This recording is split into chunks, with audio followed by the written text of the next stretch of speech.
టాలీవుడ్, కోలీవుడ్ ఈ ఇండస్ట్రీ ఆ ఇండస్ట్రీ అనే తేడా లేకుండా అన్ని చోట్ల ప్రస్తుతం స్టార్ హీరోల హవా నడుస్తుంది.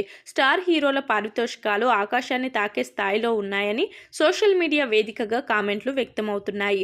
స్టార్ హీరోలు భారీ స్థాయిలో పారితోషికాలు అందుకోవడం విషయంలో ప్రేక్షకుల్లో భిన్నాభిప్రాయాలు నెలకొన్నాయనే సంగతి తెలిసిందే. ప్రముఖ దర్శక నిర్మాత కరణ్ జోహర్ హీరోల రెమ్యునరేషన్ల గురించి సంచలన వ్యాఖ్యలు చేయగా ఆ వ్యాఖ్యలు నెట్టింట వైరల్ అవుతున్నాయి. 3 కోట్లు వసూలు చేయని హీరో 30 కోట్ల రూపాయలు అడుగుతున్నారని కరణ్ జోహర్ షాకింగ్ కామెంట్లు చేశారు. సినిమాల కథల విషయంలో ప్రేక్షకుల అభిరుచులు మారిపోతున్నాయని ఆయన అన్నారు. ప్రేక్షకులకు భిన్నమైన సినిమా కావాలని కరణ్ జోహర్ తెలిపారు. అలాంటి సినిమాను నిర్మించాలన్న అన్ని సెంటర్లలో ఆడదని, కేవలం మల్టీప్లెక్స్లలో సినిమా ఆడితే సరిపోదని కరణ్ జోహర్ తెలిపారు. బాలీవుడ్ ఇండస్ట్రీలో 100 మంది టాలెంటెడ్ యాక్టర్లు ఉన్నారని, వాళ్లకు భారీ మొత్తంలో రెమ్యునరేషన్ ఇవ్వాలని ఆయన వెల్లడించారు.